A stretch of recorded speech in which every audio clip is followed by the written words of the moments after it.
السلام علیکم، welcome to my channel free speak. دوستو، آج کی یہ میری کہانی کسی کی زندگی پہ گزری ہوئی ایک سچی اور سبق آموز کہانی ہے۔ کہانی سننے سے پہلے میری گزارش ہے کہ آپ میرے چینل کو سبسکرائب کر دیجئے اور ساتھ میں دیے گئے بیل آئیکن کو پریس کر کے آل نوٹیفیکیشن بٹن کو سلیکٹ کر دیں۔ وہ دیکھو آسماں، سامنے چھت پہ دو بچیوں کے کتنے خوبصورت بال ہیں، ماشاءاللہ شکل سے کسی اچھے گھر کی لگ رہی ہیں۔ صحیح کہا تم نے ردا، آسماں نے ردا کی بات سے اتفاق کرتے ہوئے کہا۔ ہے تو چھوٹی چھوٹی سی لیکن کتنی خوبصورت ہیں، اور ہاں بال تو ان کے الگ ہی نظر آ رہے ہیں۔ واقعی بال دیکھو کتنے حسین لگ رہے ہیں، کمر تک لہراتے بال۔ وہ دونوں کوئی گڑیا ہی لگ رہی تھیں۔ ہم نئے نئے اس محلے میں شفٹ ہوئے تھے، آج پہلی بار ہم چھت پر چڑھے تھے، تبھی چھت پر ہماری نظر ان دو گڑیوں پر پڑی۔ وہ بالکل گڑیوں جیسی تھی، دور سے دیکھ کر ہی اندازہ ہو رہا تھا۔ ردا، آسماں، جی امی، بیٹا نیا گھر لینے کی خوشی میں نیاز ماٹی ہے، ذرا ہر قریب کے گھر میں دے آؤ اور اپنا تعارف بھی کروا آنا۔ جی امی۔ ہم دونوں نے نہایت ادب سے امی کی بات مانی، نیاز کا تھال اٹھایا اور گھر گھر تعارف کے ساتھ بانٹنے گئے۔ ارے یہ تو ان دونوں گڑیوں کا ہی گھر لگ رہا ہے، ہم دونوں نے خوش ہوتے ہوئے کہا۔ ہم نے دروازہ کھٹکھٹایا اور دروازہ ایک درمیانی عمر کی عورت نے کھولا، جو کہ بے حد چست لباس میں مہک رہی تھی۔ اس لباس میں اس کے جسم کا تقریباً ہر حصہ نمایاں ہو رہا تھا۔ اس نے ہم سے کہا، اندر آ جاؤ بیٹا۔ ہم نے کہا، جی آنٹی۔ ہمارا تعارف جاننے کے بعد آنٹی نے ہمیں اندر بلایا۔ ثنا، صبا، جی امی، بیٹا نئے پڑوسی آئے ہیں، تھوڑا ٹائم دو، جوس وغیرہ لے کر آؤ۔ جی امی۔ وہ دونوں گڑیاں قریب سے اور بھی حسین لگ رہی تھیں اور شاید اپنی ماں پر گئی تھی۔ ان کی ماں بھی بہت حسین تھی، بڑی بڑی آنکھیں تھیں، خوبصورت بال، مگر ان کی ماں اور ان میں عمر کے فرق کے ساتھ ایک فرق بالوں کا بھی تھا۔ ان کی ماں کے بال جدید طرز کے کندھوں تک کٹے ہوئے تھے۔ گھر کے فرنیچر سے اندازہ ہو رہا تھا کہ کافی کھاتے پیتے لوگ ہیں۔ چاروں طرف غبارے لگے ہوئے تھے، یقیناً کسی کی سالگرہ کی تیاری ہو رہی تھی۔ ہمیں حیران دیکھ کر ثنا، جو چھوٹی تھی، جھٹ سے بولی، ہمارے ماموں کی سالگرہ ہے، جو دراصل ثنا اور صبا کے ماموں نہیں تھے، بلکہ ان کی ماں نے انہیں بنا رکھا تھا کہ وہ آپ کے ماموں ہیں۔ آج اس کی تیاری کر رہے ہیں۔ پورا گھر لذیذ کھانوں کی خوشبو سے مہک رہا تھا اور ہم سمجھے آپ کے ابو کی سالگرہ ہے۔ ارے نہیں، وہ تو دبئی میں ہوتے ہیں، ثنا کی ماں نے کہا۔ اچھا ماموں آنے والے ہیں۔ ثنا، صبا، اپنی سہیلیوں کو بھی کہو کہ وہ آج شام کو آ جائیں۔ ان دونوں کی ماں کے چہرے پر عجیب سی شرمیلی مسکان تھی، جیسے کوئی نئی نویلی دلہن ہو۔ ہم نے کہا، جی آنٹی ضرور۔ عجیب بے خودی کی کیفیت تھی ان کی ماں کی۔ ہم نے دوبارہ آنے کا وعدہ کیا اور انکل آئے، اور گھر پہنچ کر بھی میں اور ردا انہی دونوں کی باتیں کرتے رہے۔ دن گزرتے گئے، ہماری اور صبا کی دوستی کافی ہوتی جا رہی تھی۔ ہم جب بھی ان کے گھر جاتے، آنٹی ہمیشہ اپنے کمرے میں اپنے بھائی کے ساتھ موجود رہتی۔ پہلی بار ہم نے ان کے ماموں ندیم کو دیکھا تو ایسا لگا جیسا کسی پنجابی فلم کے ہیرو کو دیکھ رہے ہیں۔ کڑیئر گبرو جوان، اونچا لمبا قد، کالے بال، گھنی پلکیں، کالی آنکھیں، گورا رنگ، کالے رنگ کے لباس میں گولڈ کی چین پہنے وہ بالکل کوئی ہیرو لگ رہے تھے۔ ثنا، صبا کے ساتھ ہماری دوستی دن بدن گہری ہوتی گئی۔ آپ کی مما ٹھیک ہے؟ جی آنٹی، امی بالکل ٹھیک ہیں۔ کسی دن آپ بھی ہمارے گھر آئیں۔ بیٹا جلدی آؤں گی۔ صبا کی امی بھی ایک روز ہمارے گھر آئی اور امی کے ساتھ ان کی دوستی ہو گئی۔ امی اور رانی آنٹی اکثر ایک ساتھ بازار آنے جانے لگی۔ میری امی اور صبا کی امی کی دوستی جلدی پروان چڑھتی گئی، اور اتنی ہی جلدی ہم نے محسوس کیا کہ ہماری امی اب صبا کی امی سے بیزار سی رہنے لگی ہیں۔ وہ اکثر صبا کی امی کے آنے پر بہانہ کر دیتی کہ کہہ دو میں گھر پر نہیں ہوں۔ امی کا یہ رویہ ہماری سمجھ سے بالا تر تھا۔ ہم سمجھ نہیں پا رہے تھے کہ ایک دم امی ان کے ساتھ اتنا برا سلوک کیوں کرنے لگی ہیں۔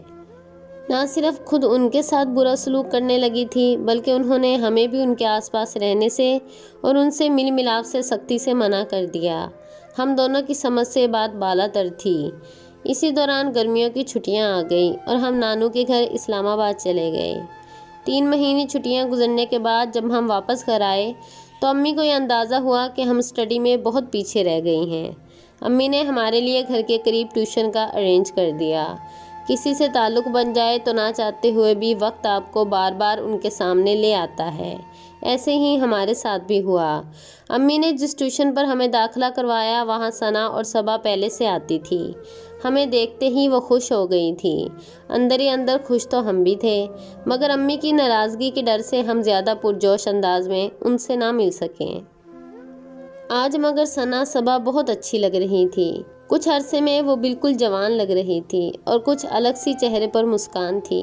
وہ خود ہی بات بات پہ مسکرا رہی تھی۔ ان کا یہ انداز نیا تھا اور حسین۔ مگر امی نے ان کے گھر ہمیں جانے سے منع کیا ہوا تھا۔ تقریباً 1 سال بعد ہم نے ان کو بازار میں دیکھا۔ وہ دونوں بالکل جوان ہو گئی تھی۔ ہمیں وہ زبردستی اپنے گھر لے گئی، مگر یہ وہ گھر نہیں تھا جہاں وہ اپنے ابو کے ساتھ رہا کرتی تھی۔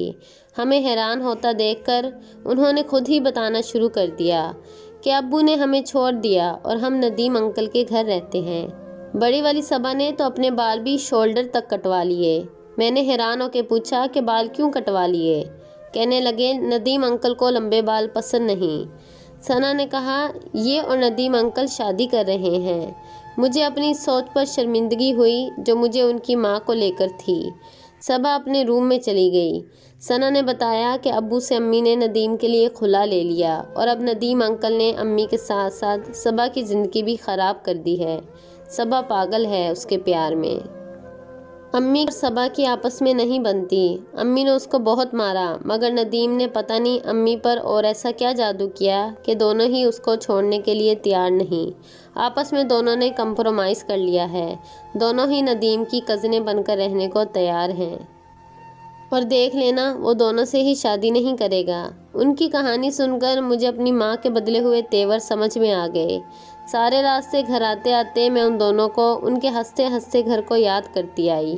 اس رات میں سو نہ سکی۔ چھوٹی سی بچی کو اس کی ماں نے اپنی حبس کی وجہ سے تباہی کی طرف دھکیل دیا۔ جس عمر میں بچیاں دوپٹہ بھی ٹھیک طرح سنبھال نہیں پاتی، اس عمر میں وہ اپنی عزت لٹا بیٹھی۔ بہت تکلیف میں رات گزری۔ صبح سر درد کی وجہ سے کالج بھی نہ جا سکی۔ وہ کہتے ہیں نا، ایک سمجھدار عورت ایک خاندان کو سنوار دیتی ہے اور ایک بے عقل عورت ایک نسل تباہ کر دیتی ہے۔ ان دونوں کی ماں نے بھی صرف اپنی ہوس کی خاطر اپنی آنے والی شاید کئی نسلیں تباہ کر دی تھیں۔ ندیم ان کی فیملی کو لے کر ملتان شفٹ ہو گیا اور ہم لوگوں نے بھی سکھ کا سانس لیا۔ میری بہن کی بھی شادی ہو گئی اور ہم سب اپنی دنیا میں مگن ہو گئے۔ میری بہن وقت گزرنے کے ساتھ ساتھ 2 بچوں کی ماں بھی بن گئی اور اب گھر میں میری شادی کے چرچے تھے۔ میرا ہونے والا شوہر کینیڈا میں جاب کرتا تھا اور مجھے بھی کچھ سال بعد شفٹ ہونا تھا۔ میری شادی کی شاپنگ چل رہی تھی کہ اچانک بازار میں مجھے ایک چہرہ جانا پہچانا سا لگا۔ ارے یہ تو صبا ہے۔ میں نے امی کو دکھایا۔ ہاں ثنا اور اس کی امی بھی ہے۔ ہاں بالکل وہی ہیں۔ ہونا تو یہ چاہیے تھا کہ ہم چپ کر کے نکل جاتے، مگر انسانی فطرت تھی، تجسس نے گھیر لیا۔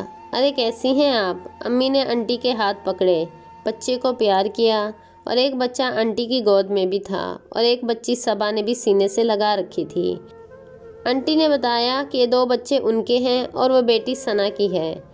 میری امی نے شادی کی مبارکباد دی، مگر ان تینوں نے جواباً نظریں جھکا لی۔ ثنا نے مجھے پھر ملنے کا کہہ کر اپنا راستہ لیا اور وہ تینوں چلی گئیں۔ گندے پرانے کپڑے وہ لوگ پہچانے بھی نہیں جا رہے تھے۔ ہم نے کچھ دیر ان پر تبصرہ کیا اور پھر بھول گئے۔ کچھ دن بعد ثنا سے ملاقات ہوئی تو پتہ چلا وہ تینوں بچے ندیم کے ہیں۔ اس نے ماں بیٹی دونوں کو گندا کیا، دونوں کی عزتیں لوٹی اور ان کی عزتوں کو تار تار کرتا رہا اور شادی کیے بغیر ہی بچہ پیدا کروایا اور بچہ پیدا کروا کر چھوڑ دیا اور خود ایک شریف خاندان کی لڑکی سے، اپنی ماں کی پسند کی لڑکی سے شادی کر لی۔ ثنا اس کے قابو میں نہ آئی تو اپنے دوست کو بھی اس کے پیچھے لگا دیا اور دل بھرنے پر وہ بھی ثنا کو چھوڑ کر چلا گیا۔ اب ثنا اور اس کی امی اپنے بچوں کا پیٹ بھرنے کے لیے آسان حل تلاش کرتی ہیں۔ وہ اچھے گھروں سے تھی اور محنت کرنے کی عادی نہیں تھی تو وہ جسم فروشی میں پڑ گئیں۔ مجھے یہ سن کر اپنے کانوں پر یقین نہیں آیا۔ اس طرح دیکھتے ہی دیکھتے گھر برباد ہو گیا، سب بکھر گیا۔ ان کے سگے باپ نے بھی دوسری شادی کر لی اب اس کے دل میں بھی اور گھر میں جگہ نہ تھی، اور پھر میری آنکھوں نے وہ منظر بھی دیکھا۔ امی نے محلے میں شادی کے کارڈ بانٹنے کا کہا۔ میں ثنا کے گھر چلی گئی۔ دروازہ کھولا ہی تھا کہ اندر سے بچوں کے رونے کی مسلسل آوازیں آ رہی تھیں۔ آمنے سامنے 2 کمرے تھے، شاید ثنا گھر نہیں تھی۔ ایک کمرے کا دروازہ بند تھا اور صبا کی بیٹی دروازے سے لگے روتے روتے شاید سو گئی تھی، اور ان کی امی کسی مرد کے پاؤں پکڑے بیٹھی فریاد کر رہی تھی کہ صاحب اپنی بھوک مٹا لو، میرے بچے بھوکے ہیں، اور وہ اس کے جسم کو ہاتھ سے دھکیلتے ہوئے کہہ رہا تھا، تجھ میں بچا کیا ہے بھوک مٹنے کو؟ میں یہ سب دیکھ کر الٹے قدم گھر بھاگی۔ شادی کے دن تک میں یہ سب بھول نہیں پائی۔ آخر شادی ہو کر میں اپنے گھر آ گئی۔ اس قصے نے مجھے اپنی زندگی میں کسی حد تک سنجیدہ کر دیا تھا۔ میری بیٹی 3 سال کی ہو گئی تھی۔ میرا ویزا ایک بار ریجیکٹ ہو گیا تھا۔ علی نے دوبارہ اپلائی کیا ہوا تھا۔ میں انتظار میں تھی کہ علی پاکستان آئے، ان کے بغیر دل نہیں لگتا۔ دوستو، آج کی کہانی سے پتہ چلتا ہے کہ اولاد صرف والدین تک ہی محفوظ ہے۔ اس کے علاوہ ماموں، چاچو، انکل سب بناوٹی رشتے ہیں جو کسی بھی وقت بھیڑیے کی شکل اختیار کر کے آپ کے گھر میں موجود سگے رشتوں کو بھی اپنی ہوس کا نشانہ بنا سکتے ہیں۔ اس لیے محتاط رہیں، محفوظ رہیں۔ لیکن صبا اور ثنا کی تو امی نے ہی اپنی بچیوں کی زندگی برباد کر دی تھی۔ اچھے بھلے شوہر سے خلا لے لی، ایسے شخص کے پیچھے جس نے ان کی زندگی تباہ کر دی اور ان کو جسم فروشی کے دھندے پر لگا دیا۔ دوستو، آپ بھی اپنی قیمتی رائے کا اظہار کمنٹ سیکشن میں ضرور دیجیے گا، اور ہماری ویڈیو کو زیادہ سے زیادہ شیئر اور لائک کیجیے گا۔